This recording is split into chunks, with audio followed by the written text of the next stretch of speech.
नमस्कार मित्रों, स्वागत है पीवाईक्यू मित्रा के इस वीडियो में। जी। आज हम जेपीएससी और जेएसएससी एस्पिरेंट्स के लिए झारखंड के इतिहास यानी हिस्ट्री ऑफ झारखंड पर एक गहरी चर्चा करने जा रहे हैं। जी। अक्सर जब हम झारखंड के बारे में सोचते हैं तो हमारे दिमाग में जंगल, खनिज और आदिवासी संस्कृति आती है। हाँ, बिल्कुल। लेकिन आज हम ये समझने की कोशिश करेंगे कि वो कौन सी एक भावना थी जो प्रागैतिहासिक काल से लेकर सन 2000 तक इस भूमि के लोगों को जोड़े रहे।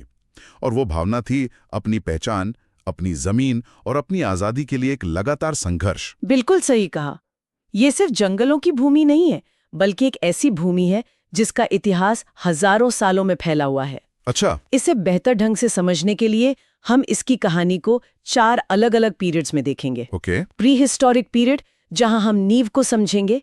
एंशिएंट हिस्ट्री, जहां पहली जनजातियों और राजवंशों का उदय हुआ। मिडीवल हिस्ट्री, जब बाहरी साम्राज्यों ने दस्तक दी। और मॉडर्न हिस्ट्री। और मॉडर्न हिस्ट्री, जो विद्रोहों और अंत में एक अलग राज्य के गठन पर समाप्त होता है।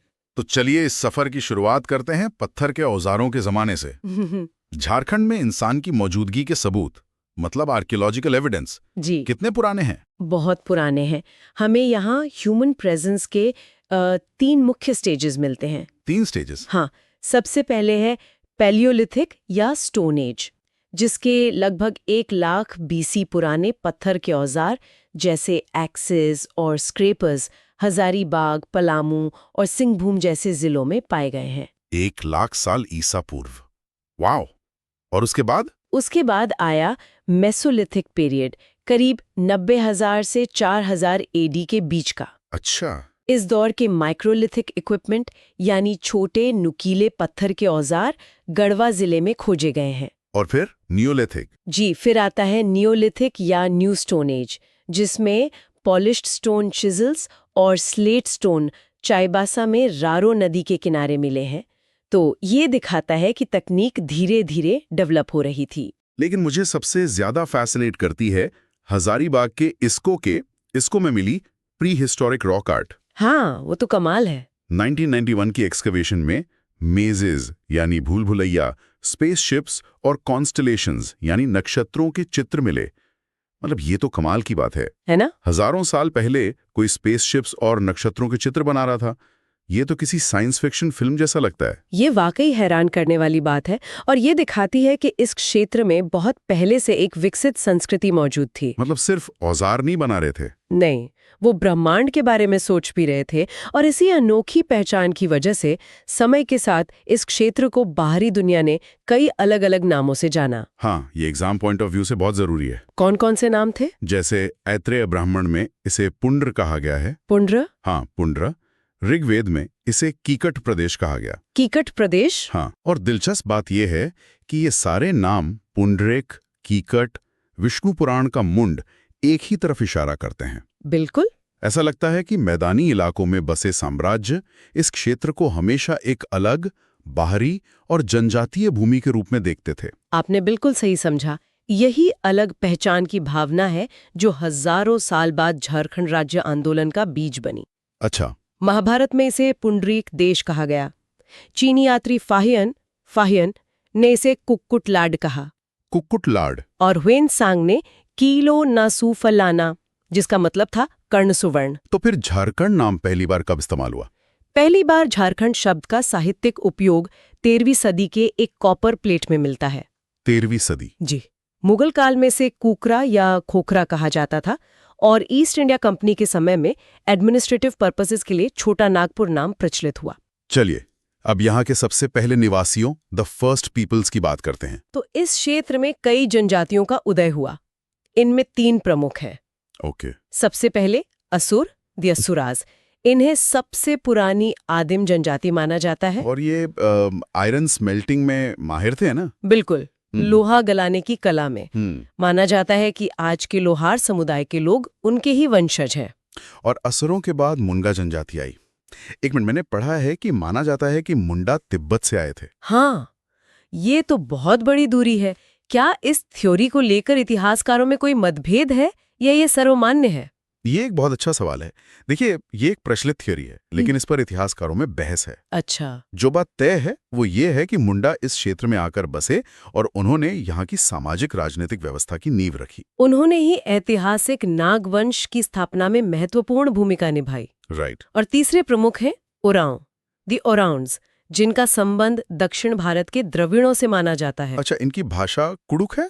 हाँ, कुड़ुक, जो कन्नड़ भाषा से काफी मिलती जुलती है। तो इन जनजातियों ने सिर्फ समाज ही नहीं बनाया, बल्कि अपने राज्य भी स्थापित किए, अपनी पॉलिटिकल सिस्टम्स बनाई। बिल्कुल, सबसे पहले मुंडा राज्य, द मुंडा स्टेट की स्थापना हुई रीसा मुंडा के नेतृत्व में। हाँ, आदिवासी नेता रीसा मुंडा के नेतृत्व में सूतिया पाहान को शासक चुना गया और राज्य का नाम सूतिया नागखंड रखा गया। इसके 7 गढ़ या स्ट्रॉन्ग होल्ड्स थे, जिसमें लोहरदागा, हजारीबाग जैसे इलाके थे। जी, पलामू भी शामिल था। जी। ये एक संगठित राज्य था। और फिर आया नागवंश राजवंश, द नागावंश डायनेस्टी, जिसे छोटा नागपुर पठार का सबसे शक्तिशाली राजवंश माना जाता था। सही कहा।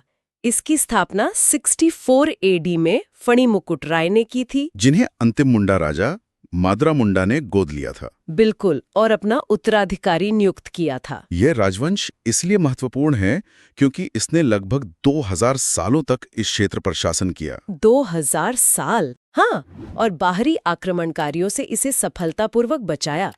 ये इनकी मजबूती और स्वायत्तता का प्रतीक है। और इनके अलावा भी तो थे, जैसे पलामू में चेरो। जी, पलामू में चेरो राजवंश और सिंहभूम में सिंह राजवंश जैसे कई और स्थानीय राजवंश भी थे। तो अगर मैं सही समझ रहा हूं, तो अंग्रेजों के आने से बहुत पहले भी यहाँ के स्थानीय राजवंश दिल्ली सल्तनत और मुगलों से अपनी आजादी के लिए लड़ रहे थे। बिल्कुल। यानी संघर्ष इनकी पहचान का हिस्सा हमेशा से रहा है। बिल्कुल।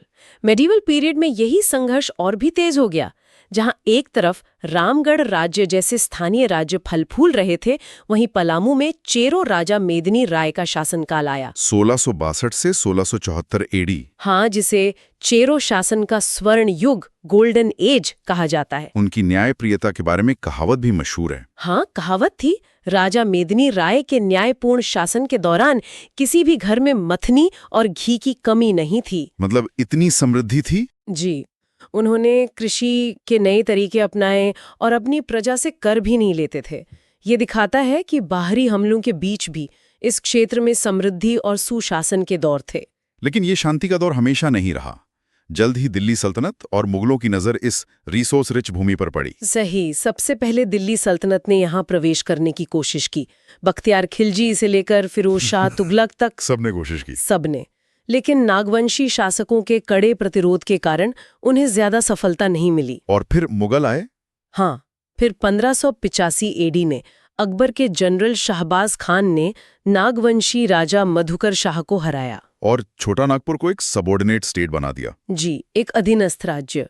लेकिन जहांगीर की इस क्षेत्र में दिलचस्पी का कारण सिर्फ शासन नहीं था, कुछ और था। हाँ, जहांगीर को शंख नदी में पाए जाने वाले हीरो ने आकर्षित किया। डायमंड्स।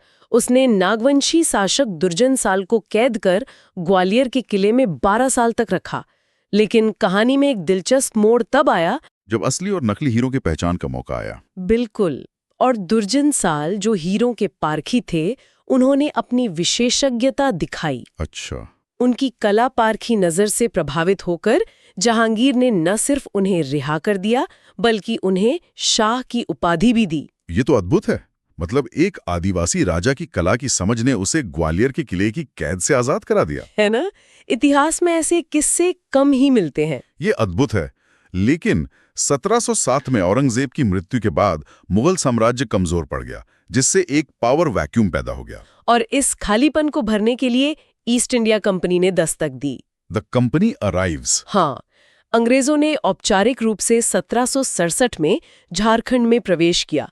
हालांकि उन्हें 1765 की इलाहाबाद की संधि से बिहार, बंगाल और उड़ीसा का दीवानी अधिकार, मतलब राइट टू कलेक्ट रेवेन्यू, बिल्कुल, वो पहले ही मिल चुका था। उनकी रुचि के मुख्य कारण क्या थे? 2 मुख्य कारण थे। पहला, ये क्षेत्र प्राकृतिक संसाधनों, खासकर लोहा और लकड़ी से समृद्ध था। ओके। और दूसरा, ये बंगाल से बनारस तक एक सुरक्षित मार्ग, अ सेफ पैसेज रूट प्रदान करता था। और उनका पहला सामना कहाँ हुआ? उनका पहला प्रवेश सिंहभूम क्षेत्र में फर्गुसन के नेतृत्व में 1767 में हुआ। उसने ढालभूम राजवंश पर हमला किया, राजा को हटा दिया और 5,500 रुपए का वार्षिक कर लगा दिया। तो ये स्थानीय शासन में सीधा ब्रिटिश हस्तक्षेप था। इसका मतलब है कि आगमन शांतिपूर्ण तो बिल्कुल नहीं था। शांतिपूर्ण नहीं, बिल्कुल नहीं। इसने एक चिंगारी नहीं बल्कि विद्रोहों की एक आग लगा दी, जिसे द सेंचुरी ऑफ रिबेलियंस कहा जाता है। The century of rebellions? जी। अंग्रेजों की नई राजस्व नीतियां, उनके कानून और बाहरी लोगों, जिन्हें दिक्कू कहा जाता था, का आगमन, इन सब ने आदिवासी संस्कृति, उनके भूमि अधिकारों और स्वायत्तता पर सीधा हमला किया। एक सेकंड, आपने दिक्कू शब्द का इस्तेमाल किया? जी। ये जेपीएससी और जेएसएससी के लिए एक बहुत जरूरी टर्म है। हाँ, बिल्कुल। क्या आप बता सकते हैं कि असल में ये शब्द किसके लिए इस्तेमाल होता था और इसका इतना नकारात्मक अर्थ क्यों है? दिक्कू का शाब्दिक अर्थ है बाहरी व्यक्ति, आउटसाइडर। हाँ।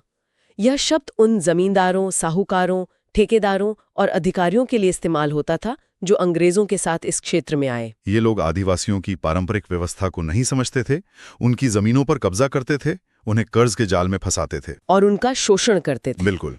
इसलिए दिक्कू शब्द शोषण और उत्पीड़न का प्रतीक बन गया। तो इसी शोषण के खिलाफ विद्रोह हुए, जैसे तामर विद्रोह, चेरो विद्रोह। हाँ, तामर विद्रोह 1789, चेरो विद्रोह 1800, हो विद्रोह 1821-22 और सबसे बड़ा कोल विद्रोह 1832-33 सिंहराय और बिंद्राय मानकी के नेतृत्व में। ये सभी विद्रोह दिक्कुओं और ब्रिटिश नीतियों के खिलाफ थे। जी, लेकिन 2 विद्रोह ऐसे थे जिन्होंने झारखंड के इतिहास की दिशा ही बदल दी। आप संथाल हुल और बिरसा उलगुलान की बात कर रही हैं? बिल्कुल। पहले बात करते हैं 1855 के द ग्रेट संथाल हुल की।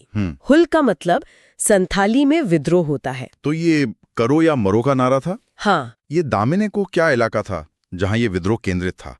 इसका नाम इतना अलग क्यों है? दामिन एको का फारसी में मतलब है पहाड़ियों का आंचल। अच्छा। ये राजमहल की पहाड़ियों के आसपास का इलाका था जिसे अंग्रेजों ने संथालों को बसने के लिए सीमांकित किया था। और विडंबना देखिए, जिस जमीन को उन्हें शांति से बसने के लिए दिया गया, वही जमींदारों और साहूकारों के शोषण का केंद्र बन गई। बिल्कुल। और इस विद्रोह का नेतृत्व सिद्धू, कानू, चांद और भैरव 4 भाइयों ने किया। हाँ, 30 जून 1855 को भोगनाठी गांव में हजारों संथालों ने सिद्धू और कानू के नेतृत्व में अपनी सरकार स्थापित करने और लगान देना बंद करने की शपथ ली। पर इस विद्रोह को बेरहमी से कुचल दिया गया। कहते हैं 15,000 से ज्यादा संथाल मारे गए थे। बहुत बड़ी संख्या है, लेकिन क्या उनका बलिदान व्यर्थ गया? नहीं, व्यर्थ नहीं गया। इसने ब्रिटिश प्रशासन को अपनी नीतियों पर पुनर्विचार करने के लिए मजबूर किया। और इसका परिणाम क्या हुआ?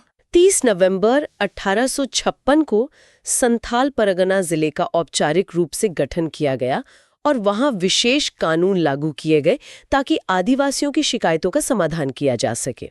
तो संथाल विद्रोह को तो बेरहमी से दबा दिया गया, लेकिन क्या इसका मतलब ये था कि विद्रोह की आग बुझ गई या फिर किसी और ने इस मशाल को उठाया? आग बिल्कुल नहीं बुझी थी, बल्कि करीब 40 साल बाद इसी आग ने एक ऐसे महानायक को जन्म दिया जिसे आज भी झारखंड में भगवान माना जाता है। बिरसा मुंडा। बिरसा मुंडा। उनका आंदोलन, जिसे उलगुलान या द ग्रेट टमल्ट कहा जाता है, सिर्फ एक विद्रोह नहीं था, बल्कि एक सामाजिक, धार्मिक और राजनीतिक सुधार आंदोलन भी था। बिरसा मुंडा, जिन्हें धरती आबा यानी फादर ऑफ द अर्थ भी कहा जाता है, उनके आंदोलन का मुख्य उद्देश्य क्या था? 3 मुख्य उद्देश्य थे। पहला, अंग्रेजों को पूरी तरह से हटाना। ओके। दूसरा, दिक्कुओं को भगाना। और तीसरा, एक स्वतंत्र मुंडा राज्य की स्थापना करना। और उन्होंने एक लड़ाकू सेना भी तैयार की थी। हाँ, 1895 तक लगभग 6,000 मुंडाओं की एक लड़ाकू सेना तैयार की और ब्रिटिश शासन को सीधी चुनौती दी। इस आंदोलन का अंत भी दुखद रहा। हाँ, आंदोलन को बेरहमी से कुचल दिया गया और सिर्फ 25 साल की उम्र में बिरसा मुंडा की हैजे से जेल में मृत्यु हो गई। लेकिन आप कह रहे हैं कि ये आंदोलन अंततः सफल रहा? हाँ। वो कैसे? क्योंकि इसने ब्रिटिश सरकार को ऐसे नीतिगत बदलावों के लिए मजबूर किया जिनका असर आज तक है। इसी आंदोलन के दबाव में छोटा नागपुर टेनेंसी एक्ट 1908 लागू हुआ। छोटा नागपुर टेनेंसी एक्ट ऑफ 1908? जी। तो क्या ये एक्ट सिर्फ एक कागजी कार्रवाई थी या इसका जमीन पर कोई बड़ा असर हुआ? नहीं, ये क्रांतिकारी बदलाव था। इस एक्ट ने आदिवासी जमीनों की गैर आदिवासियों को बिक्री लगभग नामुमकिन बना दी। अच्छा, जिसके लिए बिरसा मुंडा और हजारों लोगों ने अपनी जान दी थी। और इसकी गूंज आज भी सुनाई देती है। बिल्कुल, आज भी झारखंड की राजनीति और समाज में तो इन विद्रोहों ने भले ही वे असफल रहे हों, एक अलग पहचान और अधिकारों की मांग की नींव रखी। सही कहा। इन सशस्त्र विद्रोहों से एक राजनीतिक आंदोलन का जन्म कैसे हुआ? ये एक क्रमिक विकास था। 20वीं सदी की शुरुआत में शिक्षित आदिवासियों ने महसूस किया कि अब लड़ाई हथियारों से नहीं बल्कि राजनीतिक और सामाजिक सुधारों से लड़नी होगी। और इसकी पहली झलक 1915 में दिखी। हाँ, छोटा नागपुर उन्नति समाज के गठन में, जिसका उद्देश्य सामाजिक सुधार था। और फिर ये आंदोलन सामाजिक सुधार से राजनीतिक अधिकार की मांग में कैसे बदला? इसका श्रेय जाता है जयपाल सिंह मुंडा को, जो एक ऑक्सफोर्ड ग्रेजुएट और ओलंपिक हॉकी कप्तान थे। बिल्कुल। 1938 में उनके नेतृत्व में आदिवासी महासभा का गठन हुआ। ये एक बड़ा मोड़ था। तो महासभा ने पहली बार एक अलग झारखंड राज्य की मांग उठाई। हाँ, राजनीतिक मांग को मजबूती से उठाया। लेकिन आजादी के बाद भी ये मांग पूरी नहीं हुई। नहीं, 1955 में राज्य पुनर्गठन आयोग ने इस मांग को अस्वीकार कर दिया, लेकिन आंदोलन रुका नहीं। और 1973 में जेएमएम का गठन हुआ। जी, झारखंड मुक्ति मोर्चा। विनोद बिहारी महतो और शिबू सोरेन ने इस आंदोलन को आदिवासियों से आगे ले जाकर झारखंड के सभी शोषित लोगों का आंदोलन बना दिया। तो ये एक जन आंदोलन बन गया। हाँ, एक जन आंदोलन। और 80 के दशक में छात्रों के आने से इसमें नई ऊर्जा आई। बिल्कुल। 1986 में all Jharkhand students union AJSU के गठन ने आंदोलन में नई जान फूंक दी। और फिर 1995 में JASU बना। हाँ, झारखंड क्षेत्र स्वायत्त परिषद। ये एक बहुत बड़ा कदम था। शिबू सोरेन इसके अध्यक्ष बने। आप कह सकते हैं कि ये स्टेटहुड के दिशा में एक सेमीफाइनल जीत थी। और फिर लेजिस्लेटिव पाथ शुरू हुआ, अंतिम चरण। हाँ, 2000 में केंद्र में अटल बिहारी वाजपेयी की सरकार ने बिहार पुनर्गठन विधेयक पेश किया। 25 अप्रैल को इसे बिहार विधानसभा ने पारित किया। फिर 2 अगस्त को लोकसभा ने और 11 अगस्त को राज्यसभा ने भी पारित कर दिया। और अंत में राष्ट्रपति की मंजूरी। जी, 25 अगस्त 2000 को राष्ट्रपति KR नारायणन ने इसे अपनी मंजूरी दे दी। और इस तरह एक सदी से भी लंबे संघर्ष का अंत हुआ। बिल्कुल। 15 नवंबर 2000 को झारखंड राज्य आधिकारिक तौर पर अस्तित्व में आया। और ये तारीख भी खास है। बहुत खास। इसे श्रद्धेय आदिवासी नायक बिरसा मुंडा की जयंती के साथ मेल खाने के लिए चुना गया था। तो झारखंड का निर्माण केवल एक राजनीतिक पुनर्गठन नहीं था। नहीं, ये एक अद्वितीय सांस्कृतिक पहचान, स्वाभिमान और अपनी जमीन पर अपने अधिकार के लिए सदियों पुराने संघर्ष की पराकाष्ठा थी। तो ये थी झारखंड के गौरवशाली इतिहास की कहानी, प्रागैतिहासिक काल की गुफाओं से लेकर एक आधुनिक राज्य के जन्म तक। ये कहानी हमें दिखाती है कि कैसे इस भूमि के लोगों ने अपनी पहचान और अधिकारों के लिए लगातार संघर्ष किया। शायद यही झारखंड की आत्मा है, कभी न हार मानने वाला जज्बा।